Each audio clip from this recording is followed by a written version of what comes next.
자, 오늘부터는 이미 앞에서 얘기한 대로 왕명학에 대해서 한번 공부를 좀 해볼 생각입니다. 왜 갑자기 양명학이냐? 제가 이제 들레즈 강의를 하면서 들레즈라는 게 결국 칸트적 주체에 대한 반발이었고, 그 다음에 이제 뭔가 새로운 공생, 뭐 소수자 되기 이런 게 뭐냐면 사회적인 통합의 방식을 새로운 방식으로 모색한 거란 말이에요. 그게 포스트 모던적인 양식이죠. 근데 그런 포스트 모던적인 양식으로 볼 때 이 주자학, 소위 이제 성리학에 대비해서 왕명학이라고 하는 게 포스트 모던적인 요건을 갖추고 있다라고 연구를 한 논문들이 많아요. 이게 뭐 제가 전문가가 아니까 그냥 보여줍시다. 이제 이 책인데, 이 한국 유학과 열린 사유라고 하는 책에 이 논문이, 첫 번째 논문이, 1장의 논문이 뭐냐면 양명학적 포스트 모더니즘의 열린 사유라고 하는 논문이 있어요. 그러니까 이 한국 유학과 열린 사유라는 건 여러 명이 같이 쓰신 논문을 모아놓은 건데, 그 첫 번째의 제목이 바로 양명학적 포스트 모더니즘의 열린 사유라는 거예요. 그러니까 이제 제가 뭐 이제 들레즈를 강의하면서 포스트 모던이라고, 프랑스의 사상을 알투스의 후코 부르드의 들레즈까지를 포스트 모던이라고 이름을 붙였는데, 이 동양 사상에서도 포스트 모더니즘적인 사고가 있다고 하니 제가 이제 궁금해서 읽어보고, 뭐 짧은 지식이지만 한번 비교를 해보겠다라고 하는 겁니다. 왜냐하면 들레즈를 공부하신 분들은 들레즈로 뭐 일가를 이루고, 또 왕명학을 공부한 사람은 왕명학, 동양 사상 왕명학으로 일가를 이룬 분들이 많이 있지만, 이 두 개를 비교하는 작업은 별로 없는 것 같아요. 그러니까 제가 할 수 있는 일이라는 게 결국 뭐 양쪽을 다 알긴 어렵지만, 그래도 이제 프랑스 사상은 좀 아는데 양명학 쪽으로 가서 한번 비교해보는 것은 의미가 있겠다. 비록 내가 동양 사상에 조금 부족한 면이 있지만, 뭐 그런 의미에서 제가 이 강의를 시작하고 하는 거니까 여러분들이 좀 부족한 면이 있더라도 양해해 주시기 바랍니다. 지금 그냥 전 얘기를 하겠습니다. 이 양명학의 이 포스트 모더니즘의 열린 사유라고 쓴 송하경 선생, 성균관대학교 유학 동양학부에 재직하신 송하경 선생이 쓴 이 글은 제가 간단하게 그냥 이 논문을 인용하는 걸로 이 인트로덕션을 좀 대신하고 싶은데, 이 양반에 따르면 뭐냐면 22쪽에 이렇게 말이 있어요. 주자학이라고 하는 것이 우리에게 이미 선언적으로 주어진 것을 명료하게 만드는 것이라고 생각했대요. 주자학에서는 지식을. 근데 양명학에서는 그게 아니고 실천적인 행위를 중요하게 생각했다는 겁니다. 그래서 새로운 가치를 만들어내려고 했다는 거예요. 내가 보기엔 지식에 대한 논의가 비슷한 거죠. 왜 천개의 공원에서 들레즈와 가타리가 뭐라 그랬어요? 나무의 수목적인 형태 있고 리점적인 삶의 형태가 있다. 그래서 기왕의 지식체계나 기호체계라는 것을 파괴하는 방식으로, 아니면 다양화하는 방식으로 사유를 열어가야 된다. 그런 얘기를 천개의 공원이나 안티고에스에서 한 일이 있는데, 난 상당 부분 의미가 있다고, 그래서 비교할 만하다고 보는 겁니다. 좀 더 구체적으로 보면 17쪽에 보면 뭐라고 되어 있냐면, 주자학이라는 거 하는 게 보편적으로 체계화된 전체주의 이데올로기였다는 거예요. 그래서 권위적이고 교조적인 닫힌 사유라고 본 겁니다. 왜냐하면 이제 뭐 제가 칸트 강의할 때 주자학 얘기를 좀 했습니다만, 기 이렇게 나누면서 리라고 하는 게 천지의 기본적인 원리라고 본 거예요. 그러니까 천지의 기본적인 원리인 리라고 하는 것에 상응하는 것이 인간의 마음속의 성이죠.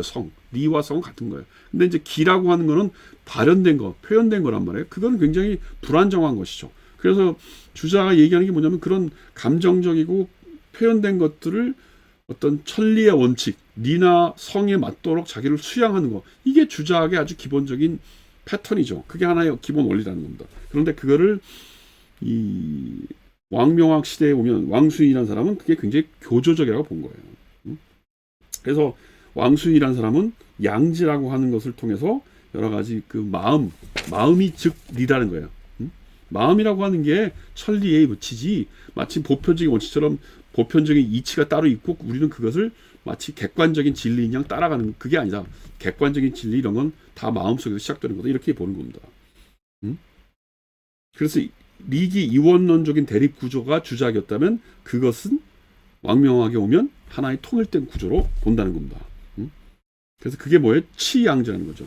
치양지라는 말은 원래 뭐예요? 이 맹자에 보면 치양지라는 말이 368쪽. 368쪽에 치양지라는 말을 뭐라고 하고 있습니까? 이게 뭐예요? 전심상편 이 제 판본으로 보면 369쪽이 있어요. 맹자가 말했다. 사람이 배우지 않아도 할 수 있는 것은 타고난 능력이요. 양능. 생각하지 않아도 아는 것은 타고난 지능이다. 양지. 여기서 양지란 말이 나와요. 두세 살 난 어린아이라도 어버이를 사랑할 줄 모르는 사람이 없고 성장에서는 형을 공경할 줄 모르는 사람이 없다. 어버이를 친히하는 것이 인이고 윗사람을 공경하는 것은 의이다. 그렇게 할 수 있는 것은 다른 이유 때문이 아니라 모든 사람이 인과 의를 보편적으로 지니고 있기 때문이다. 요 말이죠. 맹자가 이렇게 한 말을 왕수인이가 훨씬 더 뭐랄까요, 치밀하게 철학적으로 학문적으로 완성시킨 거. 그게 뭐예요? 치양지죠. 치양지. 그래서 이 마음 속에 있는 심즉리, 내 마음이라고 하는 것이 진정한 의미에서 도구 원리지 뭐 따로 보편적인 법칙이 있다는 게 아니다. 그래서 어쩌면 그 마음 속에 있는 나 혹은 개성의 실현, 여기서 개성의 실현이라고 하는데, 그 다음에 내 마음과 사물의 이치가 다른 게 아니고 내 마음과 사물의 이치는 같은 거라는 의미에서 주객의 동일성, 이런 것, 그 다음에 내가 발현된 것, 기질적으로 발현된 것도 내 마음 속에서 나온 것이라면 그것이 양지의 하나의 현실타라는 거죠. 그래서 이성과 감성을 똑같이 본 뭐 그런 겁니다. 그래서 이 어떻게 보면 주자학이라는 게 굉장히 보편적인 이성주의, 그리고 이성과 감정을 이렇게 대립적으로 보고 감정이라고 하는 건 우리가 이렇게 수양을 통해서 통제해야 될 대상이고 이성만이 진정한 의미에서 뭐 선비가 혹은 대인이 갖춰야 될 이 마음 자세라고 생각하는 그런 이분법적인 구조를 왕수인이가 극복했다는 겁니다. 이렇게 이성과 감성을 상호 배타적으로 보지 않고 긍정적으로 보니까 어떻게 돼요? 세계라고 하는 것이 훨씬 더 뭔가 객관화된 세계에서 인간이 소외된 거죠. 그러니까 이 양명학이 시작된 게 뭐냐면 맨날 객관화된 지식, 보편적인 지식을 얘기하니까 사람은 없고 어떤 보편화된 껍데기만 지식이 있다. 그래가지고는 사람들이 제대로 살 수가 없다. 인간 소외를 얘기하는 거예요. 그래서 그런 인간 소외를 극복할 수 있는 방법이 바로 치양지라는 겁니다. 치양지. 바로 지금 이 순간에 내가 사람들과 어울릴 수 있는 거. 이런 거예요. 그 안에서 내가 나의 어떤 도의 능력을 바라볼 수 있다는 겁니다. 그리고 학문이라는 것도 뭐 어떻게 보면 그런 방식을 통해서 이루어내야 된다는 겁니다.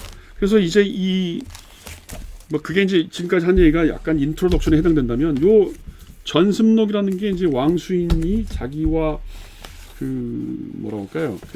제자들과 한 얘기를 모아놓은 일종의 이제 어록이죠, 어록. 우리가 주자학에서 어록이 뭐예요? 주자어류라고 있었죠. 뭐 워낙 많아서 140권인가 됐다 그러죠. 그걸 그래서 조선시대 송시류가 뭐 몇 권으로 압축하고 뭐 그랬던 책이 있는 것처럼 이 왕명학 왕수인도 전습록이라고 하는 책이 있어요. 이게 뭐냐면 제자들과 문답한 거예요. 그 문답한 내용이 뭐 여기도 뭐 엄청나게 많았지만 하여튼 이렇게 후대 사람들이 한 권으로 묶어놨습니다. 제가 보기에 여기서 가장 중요한 몇 개를 보면 이 전습록에서 얘기하고 있는 게 이 마음이 즉 이치라고 하는 이 심증리라고 하는 하나의 주제가 있어요. 그다음 두 번째는 지행합일이라는 게 뭐냐를 보여주는 하나의 일종의 이제 그게 주제죠. 그다음에 공부를 어떻게 해야 되느냐, 왜 어떤 식으로 공부해야 되느냐, 특히 이제 주자학에서 지식의 문제가 중요했기 때문에 공부를 어떻게 해야 되느냐 문제가 왕명에서 중요하게 다뤄져요. 그다음에 이제 실천 지행합일의 어떤 전형적인 태도로 효라고 하는 게 뭐냐, 이 얘기를 한 것들이 있습니다. 그래서 저는 이 네 가지의 어떤 주제를 놓고 이 전습록이 어떻게 구성되어 있는지를 여러분들한테 얘기를 하고 싶은 거예요. 먼저 마음이라고 하는 게 이치다 라고 하는 것을 좀 봤으면 좋겠어요. 이 전습록 권상 3조목, 지금 지금 전습록 요 실원문화서에서 나온 이 판본으로는 여러 사람이 쓴 것 중에 이제 중요한 몇몇 사람들의 거를 얘기를 했고, 뽑았고, 선집을 했고, 그 안에서 이제 1, 2, 3, 4 뭐 이렇게 나누고 그거를 원문으로 보여주고 그다음에 이렇게 분석을 했어요. 그래서 처음에 읽혀지는 권삼 3조목 이거는 한문의 원문을 그냥 우리말로 옮겨놓은 거예요. 그 다음에는 한문의 원문을 보여주고 그 다음에는 그것에 대해서 이제 해석을 한 거죠. 이게 무슨 뜻이라고 하는 거를. 근데 뭐 원문을 그냥 읽어도 이게 무슨 말인지 대충 짐작이 가요. 그렇게 불편하지 않습니다, 읽기에. 그 원문 읽는 거는 다음 시간부터 하겠습니다.